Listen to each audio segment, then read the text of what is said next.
जय हिंद दोस्तों, एक बार फिर से आपका स्वागत है आपकी अपनी कोचिंग क्लास ड्रीम एकेडमी पर, जहां होंगे आपके सपने पूरे। आज हम मैथ के डिस्काउंट के टॉपिक को कवर करने वाले हैं। तो आइए देखते हैं डिस्काउंट के आपके मोस्ट क्वेश्चन कौन से होने वाले। तो पहला क्वेश्चन है आपका कि 30%, 20% व 10% का समतोल बट्टा क्या है। तो इसमें आपको इस प्रकार के सवालों को कैसे सॉल्व करना है, तो आपको जो भी ये डिस्काउंट दिए जाते हैं या समतोल बट्टा का आपका क्वेश्चन आता है, आपको हमेशा इनको क्या करना है, सभी को 100 से माइनस कर देना। तो 100 से 30% को माइनस करेंगे तो आपको कितना मिलेगा, 70%, यानी 70/100 अपन इसे लिख सकते हैं। 70 गुणे 100 से 20 को माइनस करेंगे कितना मिलेगा हमें, 80%। फिर 100 से 10 को माइनस करेंगे कितना मिल जाएगा हमें, 90%। अब हमें क्या करना है, इस परसेंटेज को हटाएंगे तो बटे में कितना आ जाएगा, 100, यानी कि 70/100 गुणे 80/100 गुणे 90/100। आपको 100 से क्या किया था, सभी से माइनस, इसलिए हमें क्या कर देना है यहाँ 100 से गुणा। सभी में जब भी समतुल बट्टा आए आपको 100 से गुणा कर देना है, और जो भी यहाँ पे डिस्काउंट दिए हों, बट्टा दिए हों, उसे आपको 100 से सभी से माइनस करके लिख देना है। तो यहाँ 100 से 100 कैंसिल हो जाएगा, 1 0 से 1 0 कैंसिल, ये 1 0 से 1 0 कैंसिल हो जाएगा, ये 1 0 से 1 0 कैंसिल। आपको कितना मिलेगा, 7 8 56, और 56 का गुणा 9 से करेंगे कितना मिल जाएगा, 9 छक्का 54, बचेगा 5, 9 पना 45, 5 50, और बट्टे में कितना है आपका 10। तो यहाँ पे 1 0 है, यानी कि एक अंक के बाद क्या रख देंगे, दशमलव, कितना जाएगा 50.4। जो ये आपका डिस्काउंट आया है ये आपका एक्चुअल डिस्काउंट नहीं है। डिस्काउंट करने के लिए क्या है, आपको छूट दी जाती है। तो छूट किससे दी जाती है, हमेशा 100 से। तो जैसे यहाँ पे 100 से सभी से माइनस किया है, तो जो भी आपका आंसर आए उसे आपको हमेशा 100 से माइनस कर देना। तो 100 से माइनस करेंगे कि क्या, 50.4। तो यहाँ पे दशमलव नहीं है, तो इसके आगे हमेशा क्या होता है, दशमलव ही होता है। दशमलव के नीचे दशमलव रखेंगे, और इसके पीछे क्या है 50, इसके आगे क्या है 4, यहाँ पे कुछ नहीं, यानी अपन 0 रख सकते हैं। तो 0 से 4 माइनस करेंगे, यानी 0 को मानेंगे 10, 10 में से 4 माइनस किया, बचेगा कितना 6। ये कितना हो जाएगा 9, 9 में से 0 माइनस किया तो 9 आएगा, और 9 में से 5 माइनस करेंगे कितना बचेगा 4, और दशमलव के नीचे दशमलव, यानी हमारा डिस्काउंट एक्चुअल आप क्या होगा, 49.6%। तो 49.6% क्या होगा आपका आंसर। अगला क्वेश्चन है, 10%, 20% और 40% की छूट श्रृंखला कितनी एकल छूट है, कितनी एकल छूट है। तो इस प्रकार के क्वेश्चन को भी इसी प्रकार सेम टू सेम करना है। यहाँ पे आपको 10%, 20% और 40% की छूट दी गई है। एकल छूट को ही वही समझना है आपको, क्या, समतुल बट्टा। क्या समझेंगे, समतुल बट्टा।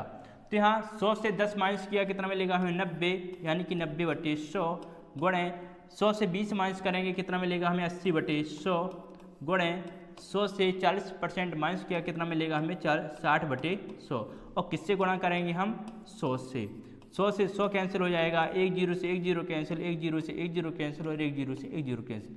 9 का गुणा 8 से करेंगे, 9 8 72, और 72 का गुणा 6 से करेंगे तो आपको कितना मिलेगा, 6 दूनी 12, हासिल आए 1, 6 7 42, 1 43, यानी 432/10। 1 0 है, यानी एक अंक के बाद क्या लगाएंगे, दशमलव, यानी 43.2। ये एक्चुअल हमारा आंसर नहीं है। आपको क्या करना है, आप 100 से माइनस कर देंगे कितना, 43.2। तो यहाँ भी ऊपर क्या लगाएंगे, दशमलव और एक 0। 10 में से 2 माइनस करेंगे कितना मिलेगा 8, और यहाँ 9 में से 3 माइनस करेंगे मिलेगा 6, और 9 में से 4 माइनस किया तो मिलेगा 5, यानी 56.8% हमारा क्या होगा आंसर।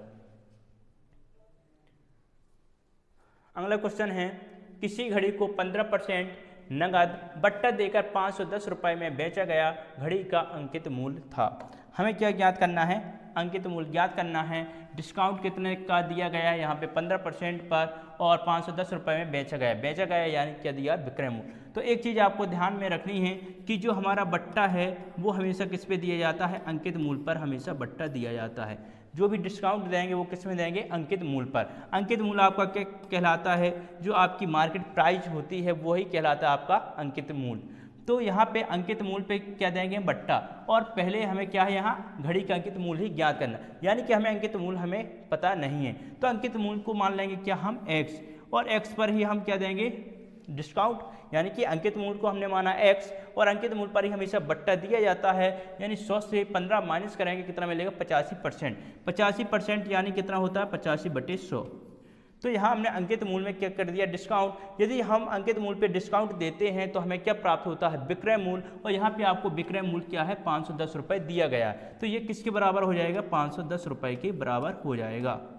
यहाँ से हम अंकित मूल्य आसानी से ज्ञात कर सकते हैं। तो यहाँ ये किससे कट जाएगा, 5 से, 5 कम 5 और 5 सत्ते 35, 5 दूनी 10, 1 0, 17 से काट देंगे तो 17 3 51 और 1 0 आएगा, कितना आएगा 30। तो x का मान कितना आ जाएगा, 20 का गुणा 30 से करेंगे कितना हो जाएगा, 600 रुपये।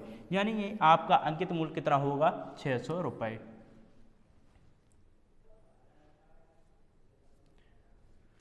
अगला क्वेश्चन है, एक दुकानदार प्रत्येक वस्तु पर 10% छूट देता है परंतु प्रत्येक वस्तु के दामों में 20% की वृद्धि कर देता है, प्रत्येक वस्तु पर उसका परसेंट लाभ क्या है। प्रत्येक वस्तु पर परसेंटेज लाभ आपको ज्ञात करना है। यहाँ देखेंगे छूट उसने कितने की दी है, 10% की, फिर उसने क्या कर दिया, वृद्धि कर दिया। जब भी आपको वृद्धि या कमी वाले सवाल आए आपको 2D मेथड का ही यूज करना है। कमी हो रही है तो माइनस का चिन्ह यूज करेंगे तो कितना हो जाएगा, माइनस का 10, फिर 20% की वृद्धि कर रहा है यानी क्या करेंगे, प्लस का चिन्ह का यूज, तो हो जाएगा प्लस का 20।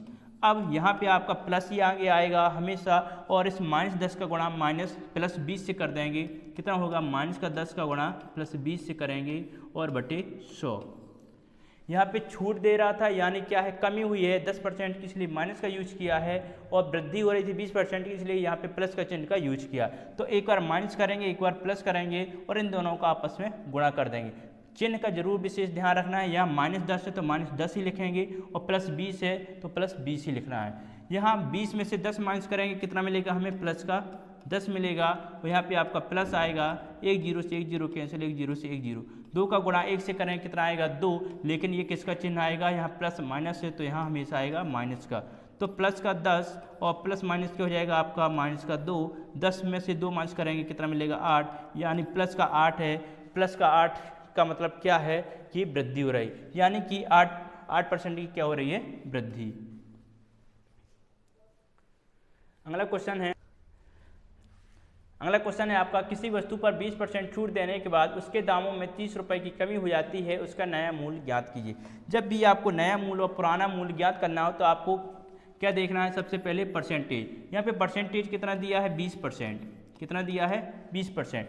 20% को हम क्या लिख सकते हैं, 20/100, क्या लिख सकते हैं, 20/100, यानी कि 20 से कम 20, 20 25 100, कितना आपको मिल जाएगा, 1/5।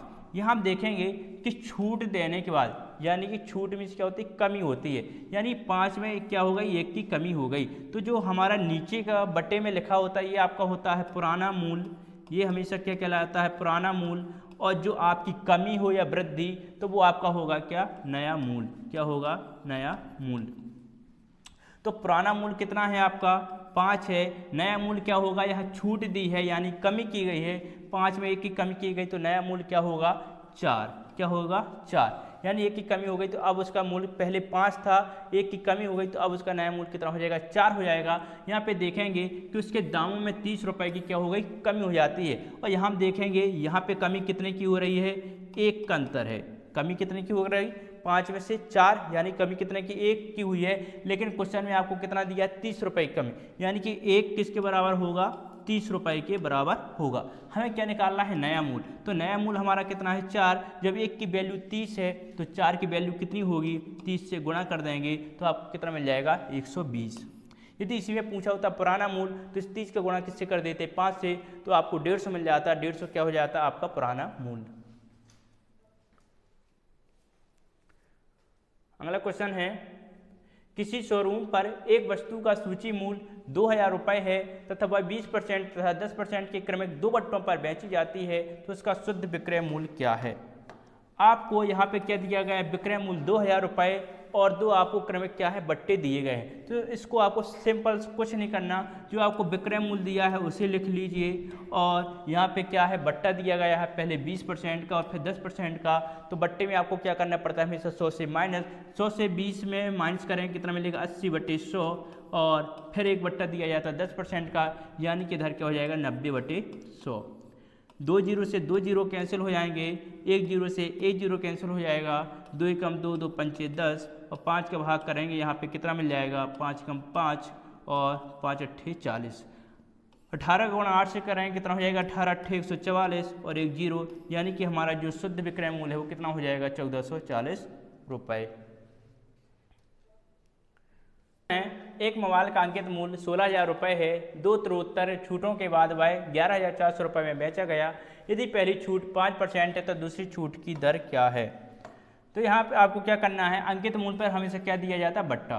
तो अंकित मूल्य कितना है हमारा 16,000 रुपये और बट्टा पहला बट्टा आपकी कितनी है 5% बट्टा दिया जाता है। तो 100 से 5 माइनस करेंगे कितना मिलेगा हमें 95/100 गुणे दूसरा बट्टा हमें क्या है ज्ञात करना है। दूसरा बट्टे को हम मान लेंगे x। तो जैसे पहले बट्टे में हम क्या करते हैं 100 से 5 माइनस किया तब हमें कितना मिला 95 और बट्टे में कितना किया 100। तो इसी प्रकार यदि हम दूसरी बट्टा को क्या माना है x माना है तो इसे हम क्या करेंगे 100 में से x माइनस करेंगे और बट्टे में कितना आएगा 100। ये किसके बराबर होगा, हमें क्या मिलता है हमेशा बट्टा जब ज्ञात करते हैं अंकित मूल्य से हमेशा आपको मिलता है विक्रय मूल्य। और विक्रय मूल्य कितना दिया है आपको 11,400 रुपये। कितना दिया गया है आपको 11,400 रुपये। तो 2 जीरो से 2 जीरो कैंसिल, 1 जीरो से 1 जीरो कैंसिल। 5 से काटेंगे तो कितने बार जाएगा 19 बार और 5 दूनी 10। 2 का भाग करेंगे 16 में कितने बार जाएगा 8 बार। 19 को गुणा 8 से करेंगे, नहीं गुणा मत करो, यहाँ आप डायरेक्ट यहाँ से काट दो। तो 8 से काट दें तो कितना मिल जाएगा 8 एकम 8, कितना बचेगा आपका 3, 8 चौको 32, बचेगा कितना 2, तो 8 दूनी 16, बचा कितना 4, 8 पंचे 40। ये 19 से कटेगा क्या 19 से काटेंगे तो 19 पना 95, 19 छक्का 114, 19 सत्ते 133। तो 7 बार गया 133, तो 142 में 133 माइनस करेंगे तो बचेगा कितना 9, हो जाएगा 19 पना 95। तो कितना है आपका 100 माइनस का x बराबर आपको कितना मिला 75। तो x का मान ज्ञात करना है तो x बराबर क्या हो जाएगा 100 माइनस का 75 बट तो घटाएं कितना मिलेगा हमें 25%। तो 25% आपका क्या हो जाएगा आंसर।